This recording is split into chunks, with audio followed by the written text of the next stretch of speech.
자, 없는 경우는 과연 왜 없을까요? 없는 경우 한번 생각해보면 왜 없을까요?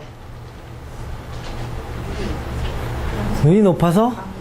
그렇죠. 이제 뭐 일단은 자기 자신의 어떤 강한 성격이 있다라는 걸 알 수가 있잖아요. 그래서 내 주장, 내 그게 강한다 이렇게 되는 거고요. 그리고 이제 우리가 여기 이미지 가지고 해석을 한다면 이게 욕망이란 말이죠. 욕망이다 해석했을 때 욕망이라는 걸 어떻게 해석하느냐? 연애하고 싶은 마음, 욕망이 있다 이런 얘기죠. 근데 그거를 어떻게 억누르는 거잖아요. 그러니까 나의 욕망을 억누르기 때문에 연애를 하고 싶어도 그걸 잘 된다. 그러니까 그런 사람들이 성격이 보통 사람은 아니죠.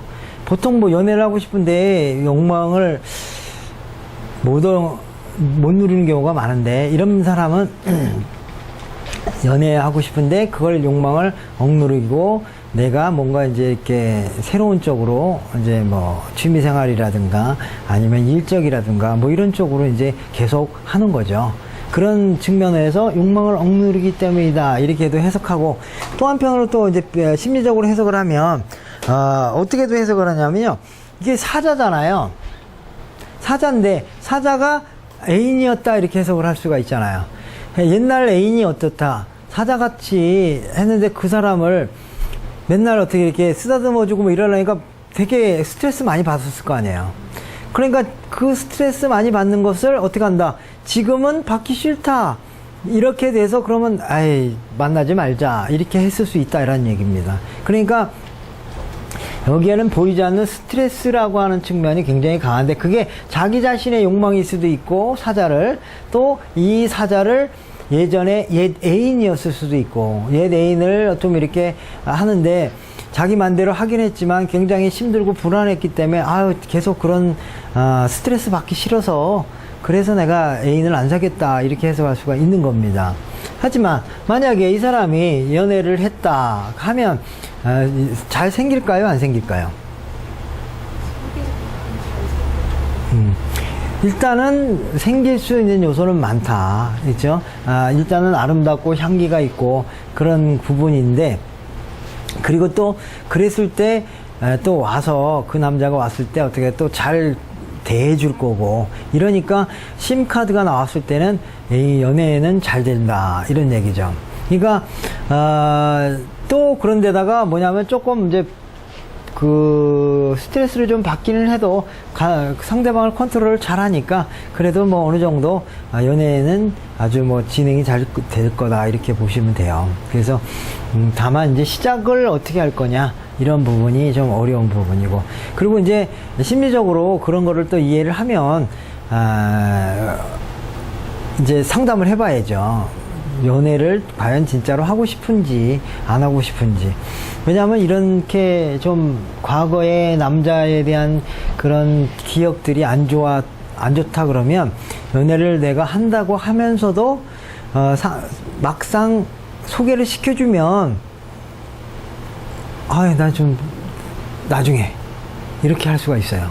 그러니까 그런 부분을 우리가 이제 이해하면서 해주는 거예요. 그러니까 남자가 안 들어온다라고 하는 개념이 아니고 자기가 그 스트레스를 어떻게 빨리 벗어나느냐 이것이 연애가 지속되느냐 안 되느냐 이 측면으로 봐야지 연애가 뭐 나타날 사람이 없다 이렇게 보시면 안 되고 그러니까 자기가 전 선택하는 거야. 그러면 와도 자기가 안 하는 거야. 그러니까 그래서 그 부분을 잘 상담해줘요. 과연 왜 연애를 안 하게 됐는지 옛날 애인 때문인지 아니면 내가 그냥 상황이 안 되고 그 상황이 안 된다는 건 내가 돈 벌어야 될 상황이라면 이런 욕망을 죽여야 되잖아요. 그랬을 때 그것을 이제 지금은 바뀌었다. 이렇게 되면 좀 더 편안하게 갈 수 있는데 안 좋은 기억들은 또 재차로 뭐가 되느냐면 안 하려고 하는 그런 또 부정적인 의미로 나옵니다. 그러니까 남자가 나타나도 안 한다 이렇게 해석하는 거죠. 자, 매매나 합격적인 측면을 한번 보도록 하죠. 매매라고 하는 것 자체 뭔가 이제 그 매매 상황 상대방이 왔을 때 그것을 이제 힘으로 누르는 게 아니고 부드러운 말의 설득으로서 해 나가니까 어떻게 한다? 매매가 잘 될 것이다 이렇게 해석을 하고 내가 그 매매를 잘 컨트롤 할 수 있다 이런 얘기고 그리고 이제 조심하셔야 될 것은 그 사람이 왔는데 한 번에 제압을 안 하면 나중엔 갑니다. 그런 거가 있어요. 계약하겠다고 왔는데 그러면 뭐 하다못해 뭐 그 말 나온 김에 계약금 뭐 10만 원이라도 걸고 오시고 그랬는데 내가 돈이 뭐 5만 원밖에 없습니다. 그러면 5만 원이라도 받아야 돼. 근데 그게 아니라 내가 돈 갖고 한다 이러면 안 되는 거예요.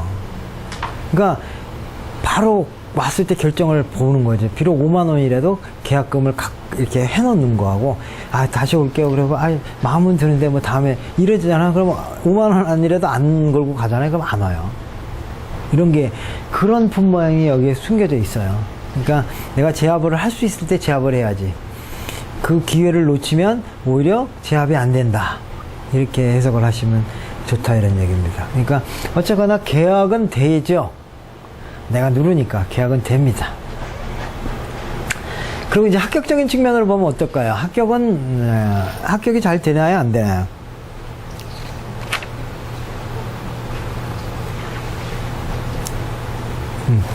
우리가 상징을 잘 보세요. 합격이라고 하는 것은 일단 자기 욕망이라고 보잖아요. 보통 공부를 하려고 할 때 자기 욕망이 어떻게 해요? 공부하고 싶다 그래야 안 하고 싶다 그래요?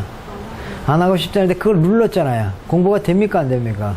공부가 되죠? 머리가 좋아요 안 좋아요? 머리가 좋고 자기가 제압을 했고 머리도 좋고 그러니까 어떻게 합격에 대한 조건을 갖췄잖아요. 그러니까 나름대로 열심히 노력해서 좋은 결과가 나올 것이다. 이렇게 해석이 돼서 합격적인 측면에서는 좋은 쪽이다. 그러니까 점수가 좀 나온다. 이렇게 해석을 하는 거죠. 그러니까 요즘은 그렇게 해석해야 돼. 그죠? 점수가 좀 얼마나 나올까? 자기 능력보다 잘 나올까? 자기 능력보다 덜 나올까? 이렇게 한다면, 이런 카드는 어쨌거나 자기 욕망을 누르고 했으니까 생각했던 것보다는 예전보단 점수가 많이 좀 나올 것이다. 그리고 이제 머리가 좋으니까 그래도 점수가 괜찮을 것이다. 이렇게 예상을 하는 거죠. 그 점수가 200점인지 300점인지 그거는 이제 아니라고 하더라도 그 사람이 평소에 갖고 있던 실력이 발현이 될 거냐? 아니면은 그게 발현이 못 될 거냐 이런 관점으로 봐야죠. 사람들은 다 알잖아. 자기가 떨어질지 붙을지 대충 다 알잖아요. 점수 보면 나오잖아. 물론 이제 아슬아슬하게 넣었으니까 되나 안 되나 이렇게 볼 수는 있지만 벌써 이런 측면으로 볼 때는 자기가 원하는 만큼의 점수는 나올 것이니까 거기서 물론 실수하고 이런 것들은 사실 뭐 그게 합격이다 불합격이다 이렇게 하기는 어려워요.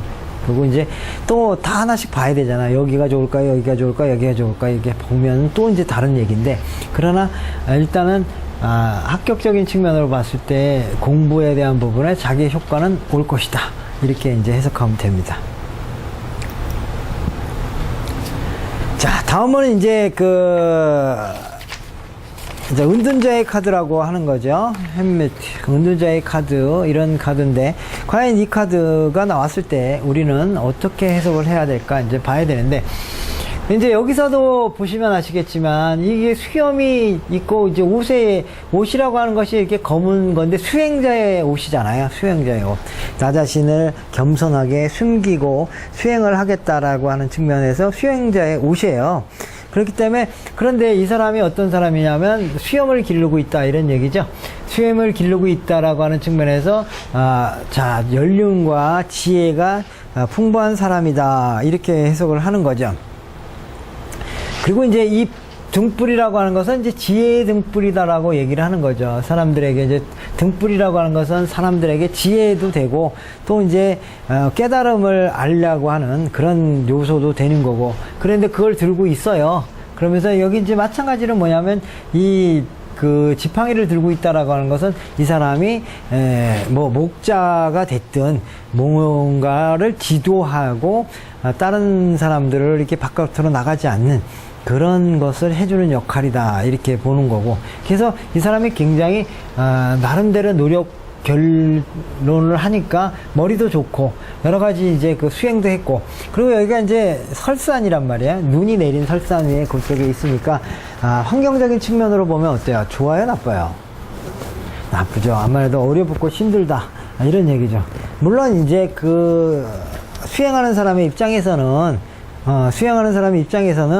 그 뭐 이런 어려움 속에서 자기의 어떤 깨달음을 얻는다 이런 측면에서 좋을 수도 있는데, 그러나 환경, 우리가 물질적인 환경으로 봐서는 물질적인 환경은 별로 좋지 않다 이런 얘기입니다. 나름대로 굉장히 노력을 많이 한 사람이고요. 그리고 이제 그 지혜도 아주 뛰어난 사람인데, 다만 이 사람은 어떤 사람이냐면 관을 쓰지 않았다 이런 측면으로 봐가지고 그 제도권이 아니다 이런 얘기입니다. 그래서 이제 물론 제도권이 아니다라고 하는 거에 있어서는 그 이제 실력이 없다 이런 개념이 아니라, 오히려 실력적인 측면에는 많지만 그것에 비해서 인정받지는 못했다. 그러니까 인정받지 못했기 때문에 이렇게 사회라고 하는 곳에서부터 이렇게 어떻게 된다? 바깥으로 분리되어 있는 이런 이제 모습이 돼 있다 이렇게 보는 거예요. 그래서 이제 굉장히 이런 사람들이 어떻게 수행자니까 마음이 어떨까요? 좀 활달한 사람일까요? 아니면 뭐 좀 소극적인 사람일까요? 아니면 내향적인 사람일까요? 아니면 어떨까요? 기본적으로. 그렇죠. 이런 사람들이 조용한 거 좀 좋아하고, 내향적이고, 그 다음에 이제 그 굉장히 자기 자신의 또 그러니까 침몰한다고 그러나요? 자기 자신 속으로 이렇게 들어가는 스타일이라는 얘기죠. 그렇다고 해서 이런 사람들이 뭐 격렬하지 않거나 이렇진 않아요. 원래 그 신문이나 이런 거에 어떤 논소를 쓰는 사람들이 뭐 은둔하는 것 같아도 또 말이나 이런 거 할 때 보면 되게 아주 격렬하게 얘기하고, 우리가 데모하고 이런 사람들도 보면 어때요? 그냥 별로 말이 없는 것 같으면서 또 격렬할 땐 되게 격렬하고 이런 부분이 있어서, 이런 사람들도 그런 성향이 좀 강한 거죠. 그러니까 내 고집 세울 때는 되게 강력하지만 평소 때는 어떡한다 조용하고 아주 자기 자신의 내면을 바라보는 그런 사람으로서 이제 살아간다 이런 얘기입니다. 좋게 얘기하면 마음이 정결하고 순수하고 아주 바른 어떤 생각만 하는 사람이지만, 또 나쁘게 얘기하면 고집스럽고 자기만 알고, 그 다음에 자기가 옳다라고 생각하고, 그리고 옳은 걸 위해서 자기 목숨도 바치는 어떤 그런 이제 한쪽으로 치우친 사람이다 이렇게 해석이 되는 거기 때문에, 그래서 이런 사람들이 처음 겉보기하고 내면으로 는 다르다 이런 얘기입니다.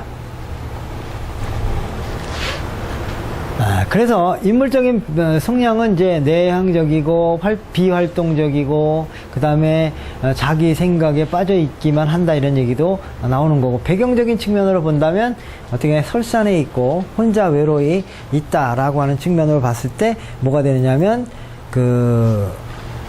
좀 어려운 상태다 이렇게 이제 보는 거죠. 어렵고 힘든 상태다 이렇게 보는 거죠. 자, 사업적인 측면으로 갑시다. 돈적인 측면은 사업이 잘 될까요? 나쁠까요? 힘들겠죠. 일단은 환경도 안 좋고, 물론 머리는 있고 똑똑하지만 또 그것이 사업적인 측면보다는 자기 내면적인 머리가 더 클 거기 때문에 그런 측면에서는 별로 사업적으로는 좋지 않다 이렇게 이제 해석을 하는 겁니다. 그리고 환경 자체에서 이렇게 원래 사업을 하려고 그러면 그 속세와 좀 가까워야 되는데 이게 먼 데서 이렇게 하니까 어려운데, 근데 이제 사업에 있어서도 어떤 종류가 있냐면은 이렇게 수양 사업이라는 게 또 있어요. 수양이라는 거는 뭐 종교와 같은 그런 것도, 근데 그게 뭐 돈이 되느냐 이런 개념을 떠나서 그런 쪽 일을 하면은 그래도 할 수는 있겠다. 할 수는 있지만 그러나 활발하지는 않다 이렇게 보는 거죠. 사업적인 측면은 좀 어려운 쪽이다 이렇게 보면 됩니다.